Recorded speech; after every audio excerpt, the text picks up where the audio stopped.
Tourism is the Caribbean's lifeline, bringing in $56 billion in 2016. But the devastation wrought by Hurricanes Irma and Maria will hurt the region come high season this winter, bringing its 7-year streak of year-over-year growth to a halt. As a whole, however, the loss in tourism dollars might not be as severe as one might have thought. At least, that's what the island's ambassadors are hoping.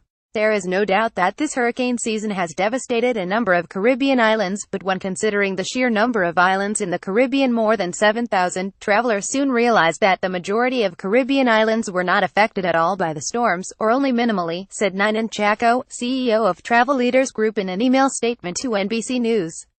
There are close to 30 of the most popular tourist destinations in the Caribbean that are welcoming visitors with open arms, including Aruba, the Bahamas, Barbados, Curaçao, the Grand Cayman Islands, Jamaica, and St. Lucia, he said. Pleasure craft like rammed against the shore in Paraquita Bay as the eye of Hurricane Irma passed Tortola, British Virgin Islands, courtesy of Ron Gurney via Reuters. There is still plenty of Caribbean for visitors to experience right now, and this winter season, agreed Gordon Butch Stewart, chairman of Sandals Resorts, referencing figures from the Caribbean Hotel and Tourism Association that said 70% of the region was untouched by hurricanes. Hon. Edmund Bartlett, Minister of Tourism, Jamaica, told NBC News that Jamaica is performing ahead of target for 2017 with a 7.3% increase in stopover arrivals from January through September over the same period last year. We anticipate this to continue to the end of the year and forecast a strong winter season given the new resorts that have opened in the last 12 months on the island, as well as increased airlift from our main markets, the USA, Canada, UK, and Europe. Keeping people informed and tempted right now, the industry is faced with an unusual problem getting out its message that most of the Caribbean is doing just fine. We're in a unique position to help cities and areas that are open for business raise awareness with travelers on where they can go to still get the beach vacation they were hoping for, especially as we enter the winter and holiday seasons, said John Morey, Vice President and General Manager of Expedia, in an email to NBC News. Places like Jamaica, Aruba, and the Bahamas were minimally affected by Hurricane Irma and Maria, and are still very much up and running for tourists. So we are doing our best to supply travelers with a wide array of choices for their winter getaways as well as package savings where possible. Related, Hurricane Irma slams into the Caribbean. David Fiorenza, a professor of economics at Villanova University in Pennsylvania, anticipates blowout sales on the rise for tourists who will consider the Bahamas as the region vies for visitors.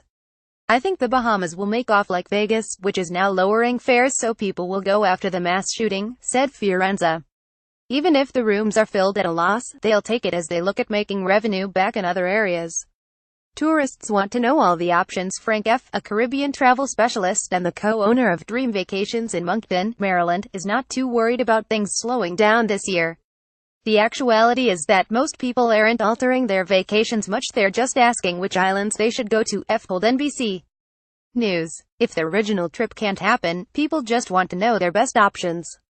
Travel agents are also working to recommend islands that have a similar vibe if the client's original travel plans aren't doable, but they're open to others. I had a bride and groom set to get married in St. John, but the resort was badly damaged in Hurricane Irma and will be closed until 2019, so I recommended St. Croix as it has a similar vibe to St. John, said Amber Call, co-owner and travel consultant at the Travel Advantage in Sioux City, Iowa. When someone had their heart set on a destination, it is critical to find something that compares in as many ways as possible to their original choice. If a passenger is on a cruise, then the choice is largely out of their hands, but F says that so far these reroutes haven't roused many complaints. A lot of the cruises have rerouted to the western area of the Caribbean, said F.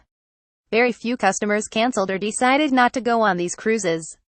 This points to the fact that for many cruisers, the specific destinations are somewhat secondary to the offerings of the cruise ship itself. The islands can become a side note, said F. Pettigay Daniel, the founder of the travel blog My Cruising Family, is leaving this week with her family for a 5-day cruise to Cuba and the Bahamas, and has another scheduled for March to visit several more islands. We are excited about both cruises, and honestly, I am hopeful that individuals and families like ours continue to travel to these beautiful countries and that tourism helps to rebuild the economy of those countries that need it, Daniel said. A region that runs on tourism, it's critical to the Caribbean economy that tourists continue to visit. The World Travel and Tourism Council reported that in 2016 the total contribution of travel and tourism to the Caribbean's GDP was $56.4 billion, in 2016 14.9% of GDP, and was expected to grow to $58.5 billion, 15.4% of GDP in 2017. But that 2017 growth just isn't feasible now. I think the whole area will experience a noticeable decrease in tourist arrivals, said Larry Yu, professor of hospitality management at the George Washington University School of Business. Even though the other islands can intercept some of the rebooked and new demand, they do not have the capacity to compensate the losses from the damaged islands. More tourism for other places. In regards to alternate hot spots, it's a little soon to tell which destinations are seeing a boost as a direct result of the recent hurricanes, said Expedia's Maury. However, we anticipate destinations like Oahu, Maui, Phoenix, and Los Angeles will experience increased interest as people look for a warm weather getaway this winter. Tammy O'Hara, a travel agent based in Brooklyn, notes that some travelers don't have a U.S. passport. For them, Puerto Rico and the U.S. Virgin Islands were first choices because though they have a foreign element, they're still tied to the U.S. I have been recommending Hawaii for island lovers, O'Hara said. I am also recommending cruises a lot more.